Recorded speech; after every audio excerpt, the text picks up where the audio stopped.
We are getting some insane fights in 2023. Jon Jones is fighting at heavyweight for the Vacant Heavyweight Championship fight against Ciryl Gane. Francis Ngannou, the UFC heavyweight champion, will enter free agency on January 20th, 2023, just 2 days before completing the year since his victory over Gane. Dana White announced that he is being stripped of his UFC belt and will not be re-signed in the UFC. All of this happened because he has had disputes over fighter pay over the past 4 years and has had arguments in the UFC over boxing Tyson Fury and has been quoted, "been mistreated as a champion."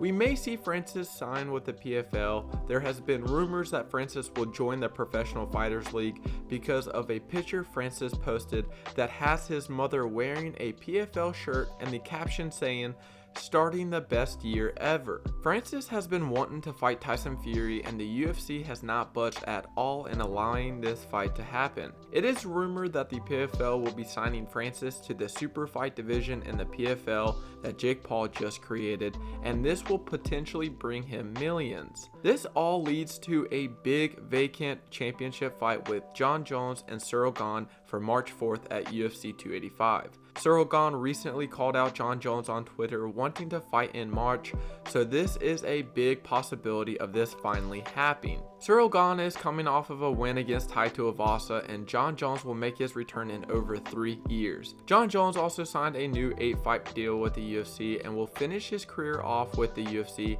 This could be one of the biggest fights for the UFC in 2023. We may see a lot of unexpected fights to happen in 2023, and this could help the UFC out a lot. This is all speculation, but it is certainly possible to finally happen. What do you think Jon Jones will do in the fight against Ciryl Gane? Let me know who you think will win and how the fight will play out. Another big fight that may happen in 2023, Henry Cejudo and Sean O'Malley. Aljamain Sterling and Henry Cejudo were targeted for UFC 285 on March 4th. Aljamain came out in a video stating that he has a partial torn bicep and will not be ready in time to compete in March and wants to fight Cejudo on a later date. Cejudo claims Aljamain is scared and does not want the fight, so this leads us to a potential interim championship fight with Sean O'Malley and Henry Cejudo for UFC 285 in the co-main event. I believe this would be a great fight. It would be interesting to see how Henry looks after being off for 2 years, and with Sean O'Malley beating Peter Yan, this fight brings a lot of questions. Sean O'Malley has always brought exciting fights, and with Henry being off for 2 years, he is here to make a statement. If I had the chance, I would like to see the UFC wait on this potential fight and move Aljamain and Henry to UFC 286 when Aljamain is fully healthy.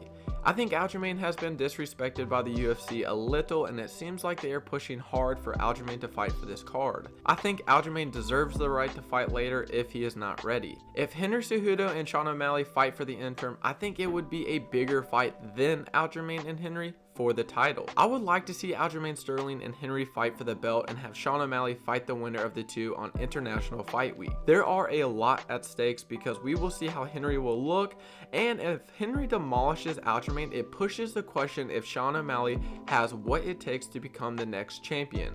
And if Aljamain wins, it will prove he is a legit champion at bantamweight, and also brings the same question if Sean O'Malley can defend the takedowns from Sterling and dethrone the champ. There's a lot at stake. There's a lot of fights happening in the future. Let me know what y'all think about the Jon Jones and Ciryl Gane fight and the potential interim championship fight between Henry Cejudo and Sean O'Malley. Thank y'all so much. I'll see y'all in the next video.